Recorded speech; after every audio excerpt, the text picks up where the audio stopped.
AITA for not wanting my father-in-law to move in with us permanently? My name is Daniel. I've been married to my wife, Julia, for almost 8 years now. We live in a quiet suburb in Oregon, in a modest home with our 2 little daughters. Lena is 5 and Nora just turned 3. Life here is peaceful. Not perfect, but peaceful. Our days are filled with the usual joys and chaos that come with raising small kids. Early morning cartoons, spilled juice, tiny shoes scattered around the living room. But more than anything, what I love most about our life is the stillness we get when the day winds down. When the kids are asleep and the house is quiet, Julia and I sit on the couch, tired but content, maybe sipping tea or just talking. That space we share, it's become our little sanctuary. I never realized how much I needed it until recently. Julia is very close to her father, Peter. He raised her mostly on his own after her mother passed away when she was just 9. They've always been tightly bonded, and I've always respected that. Peter still lives in his small house in Wisconsin, a few states away. He's in his early 70s now. He doesn't have a spouse or many friends nearby. His health has been slowly declining, though nothing urgent, just the usual wear and tear that comes with age. A few weeks ago, Julia brought up something that's been on her mind. She asked if I would be open to having her dad move in with us permanently, not for a short stay or a few months, but indefinitely, possibly for the rest of his life. That I wasn't shocked. We had talked about Peter's situation before, but hearing her ask that out loud still made my heart pause. I stayed quiet for a few seconds before asking, gently, "Have you really thought this through?" She said yes. She had been thinking about it for months. Peter's house is getting harder for him to manage. He struggles with yard work, cooking, and even getting to his doctor appointments. Julia said she feels guilty being so far from him. She wants to help him live more comfortably and not feel forgotten. I told her I understood. And I do. Peter is a kind, gentle man. He's never been anything but respectful to me. But still, the idea of sharing our home with someone else permanently filled me with unease. I told her as calmly as I could that I wasn't sure I could handle it, and I explained that our house is already full of noise and activity with the kids, that our routines, as exhausting as they can be, work because we have space to breathe. I told her that I deeply value the quiet we get at night, the ability to close our door and just be together, or even alone. I admitted, a bit reluctantly, that I felt anxious imagining someone else always being there, even someone we love. Julia looked at me with hurt in her eyes. She said, "So you'd rather my dad live alone and struggle than have to share a little space?" That stung. I didn't know what to say. It wasn't about not caring for Peter. It wasn't about being selfish. It was about preserving something that's quietly held our family together, our balance, our peace. That we haven't talked much about it since that night. Things feel a little different now. There's a slight tension between us, like we're both waiting for the other to bring it up again. She's been quieter, more thoughtful, and I've been spending more time thinking, wondering if I'm being unreasonable, or worse, cold-hearted. Am I wrong for needing space in my own home, or for fearing that everything we've built will shift in ways I can't control? Or is it okay to want to protect the life we've worked so hard to create, even if it means saying no to someone we love? I don't have the answer yet. All I know is that I love my wife. I love our girls. I even love Peter in my own way. And just when you thought it couldn't get crazier, boom, here comes the update. After that first conversation, things between Julia and me stayed tense, though we tried not to let it show in front of the kids. We were polite. We still made dinner together, still watched our girls run around the backyard. But the warmth had faded. It was like we were roommates keeping the peace, waiting for the next hard conversation we knew we'd have to have. I could tell Julia was quietly pulling back. She stopped talking to me about her day, about the little things. She was more focused on phone calls with her dad. Every time I'd walk by, I'd hear her asking how he was eating, if his hip still hurt, or if he'd taken his meds. I didn't interrupt. I knew those conversations mattered to her. But I also started to feel more and more like an outsider in my own house. One night after the girls were asleep, Julia finally sat down and said, "We can't keep avoiding this." So we talked again, this time for real. No holding back. I told her again that it wasn't about not loving Peter. It was about our space, our peace, our balance. I was honest and said I was scared. Scared that if he moved in, our lives would slowly become centered around his needs, that our marriage would get buried under the stress, that we wouldn't have those quiet moments that helped us stay close. I told her I didn't want to become strangers living under one roof, tiptoeing around each other while trying to manage someone else's life. She listened. Then she told me her side, how she'd grown up watching her dad do everything for her after her mom died, that he never remarried, never once put himself first. And now, as he got older, she felt like it was her turn to be there for him. "He gave me everything," she said, tearing up. "And now he has no one. I can't just sit here here and do nothing. It wasn't a fight. It was just raw and painful. That night, we agreed to try something different. Julia flew out to Wisconsin for a week to help her dad go through options: senior housing, assisted living, or even a small apartment near us. I stayed back with the girls. We FaceTimed every night, and I think we both needed the space to think clearly. When she came back, she looked exhausted, but more grounded. She told me her dad was willing to consider moving closer, but not necessarily into our home. He wasn't thrilled about senior housing, but after seeing the community and meeting people there, he didn't shut the idea down completely. So we started making plans. Julia found a senior living community just 20 minutes away. It wasn't perfect, but it was clean, social, and offered help with meals and transportation. Julia's dad agreed to give it a trial stay for a few months, and to my surprise, it worked. He moved in last week. Julia's been visiting him every other day, and we've even had him over for dinner twice. The girls love seeing Grandpa more often, and I feel relief. A deep, full-body relief. Not because I won, but because we found a way that respected everyone. Our marriage feels stronger now. Julia told me she was glad I didn't just say yes to keep the peace, because it forced both of us to really look at what mattered and find a solution we could both live with. You're not the AITA. Daniel, you're the MVP of thoughtful boundaries. Here's the thing. Wanting to protect your sanctuary isn't selfish. It's human. You weren't dismissing Peter. You weren't slamming the door on compassion. You were trying to preserve the emotional glue that holds your little family together. And guess what? That's just as noble as stepping up to care for aging parents. You did exactly what too many people avoid. You communicated. You listened. You compromised. You didn't build a wall. You found a bridge. A solid one. My take. Julia's heart is gold, and yours is titanium reinforced empathy. You didn't fold. You found a way to honor love in both directions, toward her father and toward the rhythm that gives your marriage life. AITA. Nope. You're the reason communication should come with applause. Next story drops like a bomb. Zero chill. Maximum shock. AITA for not letting my mother be part of my daughter's life. I'm 27 now, and I have a daughter of my own. She's the light of my life, and in many ways, the reason I've started to unpack everything I've gone through. Becoming a parent forces you to reflect on your own childhood, what kind of home you grew up in, and what kind of parent you want to be. My mother had me at 25, and while we may have looked like a small, happy family from the outside, I was mostly raised by my grandparents, who were warm, consistent, and deeply present. They were the only ones who truly made me feel secure, while my mother always felt emotionally distant. Around the age of 10 or 11, she pulled away even more, and I stopped going to school regularly. I thought it was my fault at the time, but now I understand that a parent should step in, not disappear, when a child struggles. Instead, she brought home a series of boyfriends, one of whom made me feel unsafe. I told her, and she brushed it off. Turns out my instincts were right. She later asked me, a child, to choose between him and another man. I picked the one who didn't make my skin crawl, and she married him. That brought a new kind of chaos: yelling, slammed doors, and heavy drinking. When I tried to protect her, I got punished, so I started hiding in my room until social services got involved. My grandparents begged her to let me live with them, and after one particularly frightening incident, I asked to go. I didn't feel safe or loved, just resented. Living with my grandparents felt like breathing again. They listened, they cared, and eventually I was diagnosed with endometriosis after years of pain my mother ignored or dismissed. She never helped financially, and even stole money meant for me, putting it in her husband's name. She wouldn't even let me take my winter coat when I moved out, but my grandparents kept me warm and cared for. Still, the rest of the family judged me. Some said I was spoiled and had divided them. One uncle resented the attention I received, not understanding that I wasn't lucky. I was traumatized and numb. When my grandfather passed, that same uncle dumped funeral responsibilities on me while I grieved, and later resented the inheritance my grandfather left me. Through all of this, my mother never apologized, never owned up to anything, and now accuses me of keeping her from my daughter. But the truth is, I don't trust her. I wouldn't trust her to water a plant, let alone protect my child. I've worked hard to break the cycle. My daughter is safe, loved, and seen in ways I never was. And even though I still carry guilt and anger from the past, I've chosen to step back, to protect the family I've built, and to be the mother I never had. But sometimes I still wonder, AITA for cutting ties with the woman who gave birth to me, but never really mothered me? The update walked in like, let me ruin your peace real quick. After I made the decision to keep my mother out of my daughter's life, I stuck to it. I ignored her messages and didn't allow her to see my child, not even through photos. I assumed she'd eventually disappear like she always did when things didn't go her way, but this time, she didn't. Instead, she showed up uninvited at my grandparents' house during Sunday lunch, bringing gifts for my daughter: dolls, clothes, even a handwritten card. My daughter, only 3, didn't recognize her, and handed the toys to my grandfather, thinking they were from him. I gently took the toys away and asked my mother to leave. She didn't yell. She just stood there, eyes glassy, accusing me of turning my daughter against her and denying her a second chance, insisting she had changed. So I asked her, in front of everyone, to name my daughter's birthday or her favorite color. She couldn't. She didn't even know what preschool my daughter attended. In that moment, something inside me went still. She wanted the title of grandmother without the effort, just like she had wanted the title of mother without ever truly embracing it. After she left, my grandmother cried and said she never wanted things to end up like this. I told her I didn't either, but I'm done pretending. I won't expose my daughter to the same pain, neglect, and emotional vacancy that shaped my own childhood. My mother had time to fix what she broke. She just never bothered. You are absolutely not the AITA. Here's my brutally honest take. You didn't just cut ties, you severed a trauma pipeline,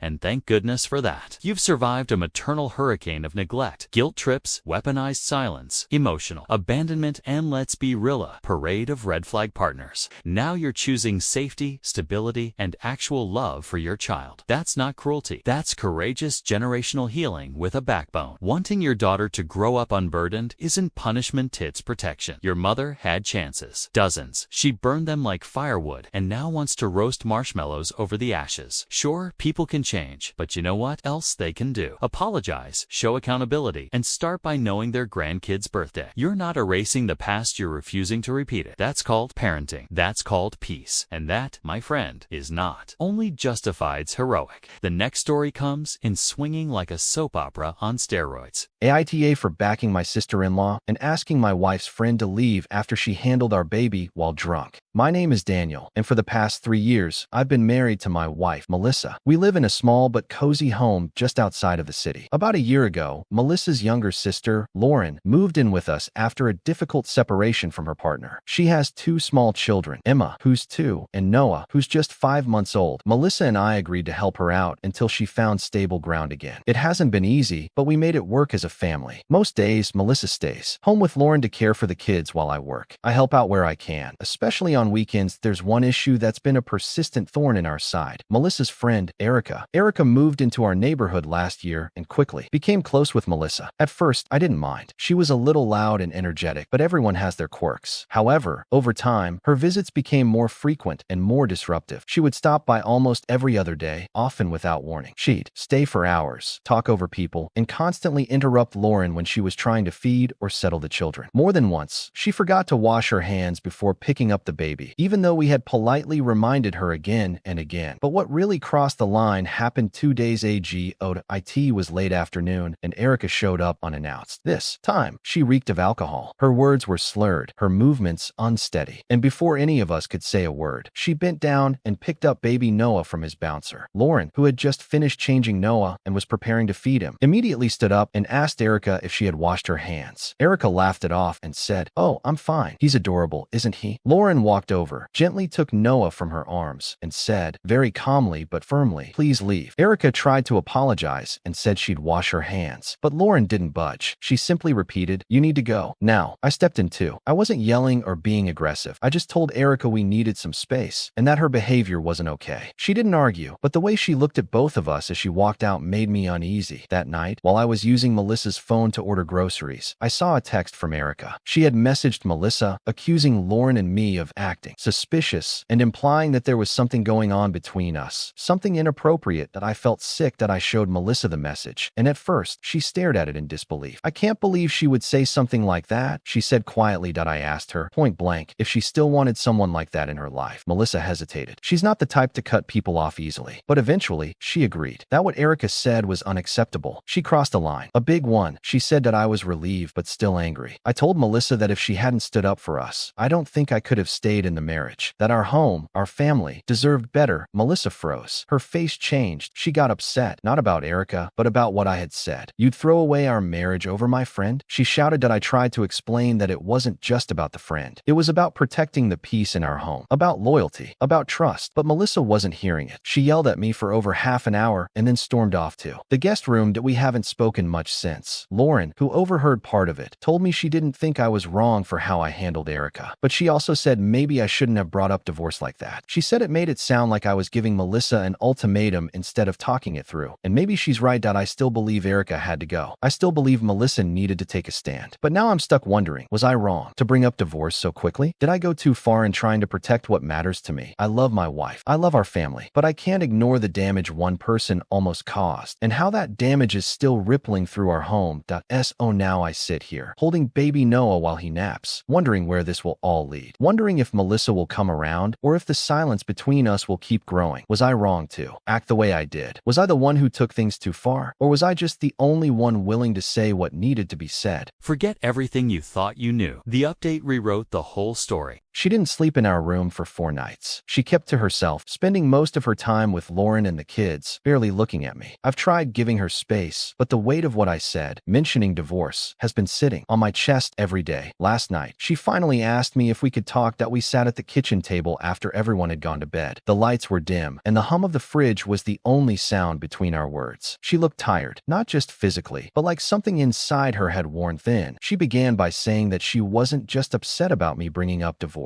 She said it scared her, that I would even consider leaving over a disagreement. She said she needed to believe that I saw our marriage as strong enough to handle conflict without threats. I told her I wasn't threatening her. I told her I panicked because Erica's behavior wasn't just careless, it was cruel. The way she lied, the way she tried to create suspicion between me and Lauren, it felt like poison. And I needed to know Melissa wouldn't let that into our home again. She nodded quietly. Then she surprised me. She said that in the past, when people disappointed her, she always gave them one more chance. And another, and another. She said she was tired of always forgiving people who didn't deserve it. And for the first time since I'd known her, she admitted that maybe she had clung to her friendship with Erica out of fear. Fear of losing someone who felt familiar, even if that someone wasn't good for her. Then she looked at me and said, I deleted her number. I blocked her. Not just for you, for me. We sat there in silence for a long time. I told her I was sorry for how I said what I said, that I shouldn't have brought up divorce in that moment, that I let my fears speak louder than my love. She reached for my hand. Let's try to speak out of love next time. We're okay for now. There's still a bruise between us, but it's starting to heal. We've agreed to go to one counseling session just to help clear the air and learn how to argue without hurting each other. As for Lauren, she thanked us both for standing up for her and the kids. She's even looking into daycares and part-time work, hoping to move forward on her own soon. Not the AITA, not even close. You're the human firewall this family didn't know it needed. Here's the real deal. You didn't lose your temper, you activated dad mode with dignity. Erica drunkenly grabbed a baby. That's not a quirky friend mishap. That's a straight-up safety violation with a twist of emotional sabotage. And then she invented drama between you and your sister-in-law. That's not Petty's toxic fan fiction. Now, about the D word. Yes, dropping divorce mid-conflict is like setting off a fire alarm in a room with candles. It's overkill and rattles nerves. But your instinct wasn't to threaten it, was to draw a line where Melissa hadn't. It came from panic, not pettiness. Melissa needed time to connect the dots between loyalty and boundaries, and she got there, blocking Erica. Chef's kiss of growth. So here's my hot take. You were not the ITU, were the only adult willing to say what love really looks like. Love protects, love steps in, and sometimes love says no more uninvited chaos. You didn't burn a bridge. You kept the wolves out of the nursery. Trust me, the next story is pure did that real lie just happen energy. AITA for shutting down when my partner joked that I was being insensitive about his culture.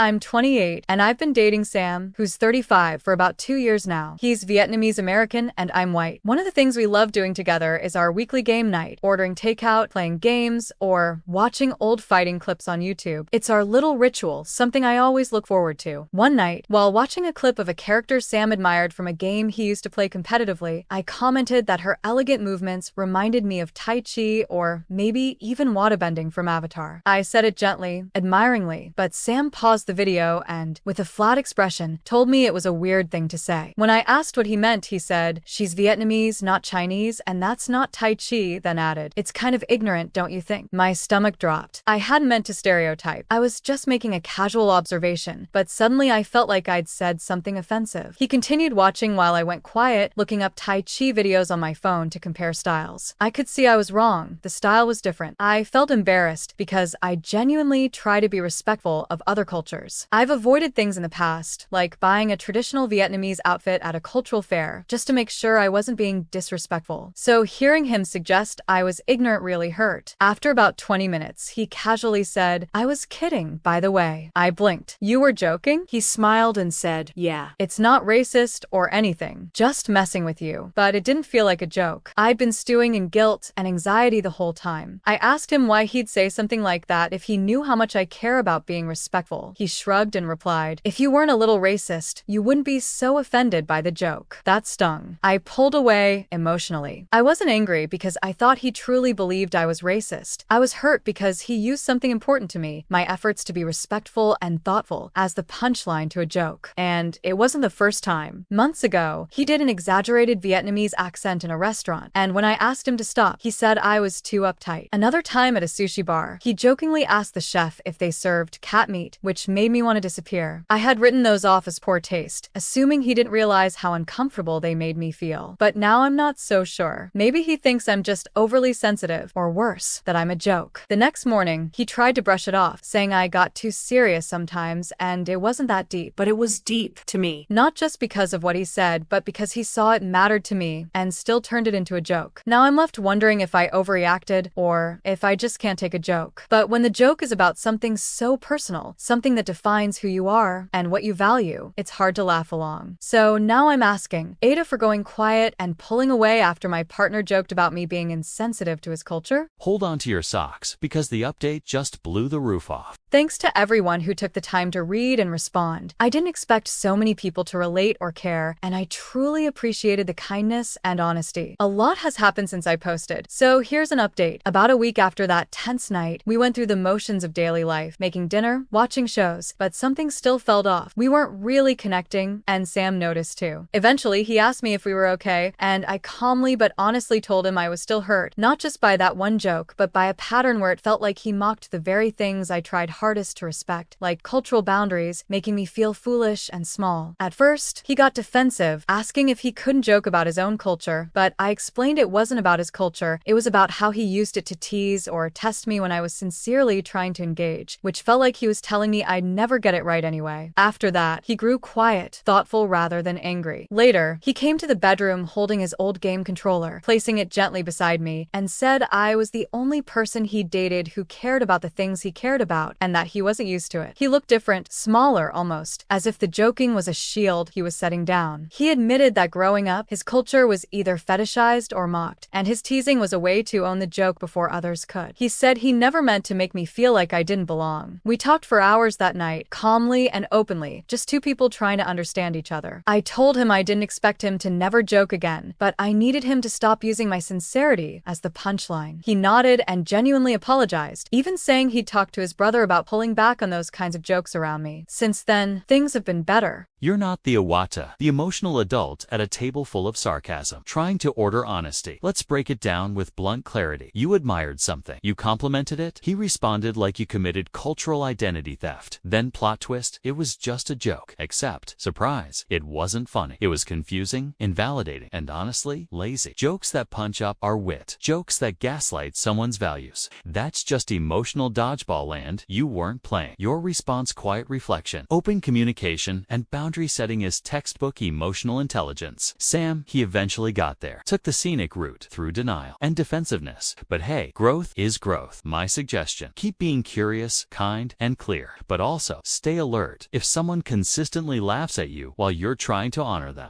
that's not partnership Pitts performance. So no, you're not the AITA, the realest one in the room, holding space for respect while dodging poorly timed punchlines. Next up, drama so thick you could slice it with a butter knife. AITA for getting revenge after she betrayed my trust. When I was 16, I trusted people more than I probably should have. There was a girl at school, let's call her Eliza. Eliza was loud, confident, and always surrounded by attention. She had this way of making people feel special, like they were her favorite for the moment. I wasn't close to her at first, but over time, we started talking more to AT that point. I had two best friends, Claire and Nina. We had been inseparable since middle school. Sleepovers, birthday parties, study sessions. We were like family. When Eliza started hanging out with us, things changed. Slowly, Claire and Nina began distancing themselves from me. I didn't understand why at the time. They'd avoid eye contact in the hallway. They stopped inviting me to things. They even started whispering whispering behind my back. I later found out through another classmate that Eliza had been spreading rumors about me. Nothing major, just subtle lies, twisted truths. Things I had confided in her were suddenly public. At first, I blamed myself. Maybe I had been too sensitive. Maybe I had done something wrong. But deep down, I knew someone had pushed things to fall apart. But by the time I figured it all out, the damage had already been done. My friendship with Claire and Nina was beyond repair. I kept going to school, pretending everything was fine, but inside, I felt empty. It's hard to explain what it feels like to be isolated by the people you once called your best friends. Months passed. I kept to myself more. But then something happened that pulled me back into Eliza's orbit. Another girl, Mia, had once been friends with Eliza too. They had some falling out I didn't know much about. But one day, Mia and I were paired for a group project and we started talking. We both discovered we'd been hurt by Eliza in different ways. That shared experience brought us closer. Mia eventually told me she had dated a boy briefly, someone Eliza had introduced her to. Mia didn't do anything physical, but she had trusted him. She told me he'd asked for personal photos, and she had refused. But after they broke up, a photo one that Mia swore she never sent started circulating around school. It was her, or at least it looked like her. Mia was devastated. She had no idea how it got out. But one of our classmates hinted that Eliza had something to do with it, that she might have sent someone after Mia just to humiliate her. I remembered what Eliza had done to me. I remembered the way she smiled as if she was your friend, only to slowly pull everything apart behind your back. I remembered the photos she used to send me when she snuck out, risky ones, taken late at night, showing off where she was and who she was with. I remembered how she used to brag, like it made her powerful. I never saved them with any plan in mind, but they were there, still in my old messages, untouched. That I told no one what I was going to do. I gathered the screenshots she had sent me, and I sent them to the school counselor and her parents in an anonymous email. I never included my name. I never wrote a word, just images. Within days, everything changed. Eliza was pulled from class. Her parents showed up, and then she was gone. Some said she had been expelled. Others said she was sent to live with her grandparents out in the country. The truth never really mattered. What mattered was that she wasn't there anymore. People whispered. Some cheered. Some pitied her. And she never pointed fingers. But I knew she had to suspect me. Now it's been almost 3 years. I graduated, moved away, started over. But sometimes, late at night, I wonder if I crossed a line. I didn't fake anything. I didn't lie. I just revealed the truth. But I also know I didn't do it to help Mia. I did it because I wanted Eliza to feel the same kind of pain she had made me carry for so long.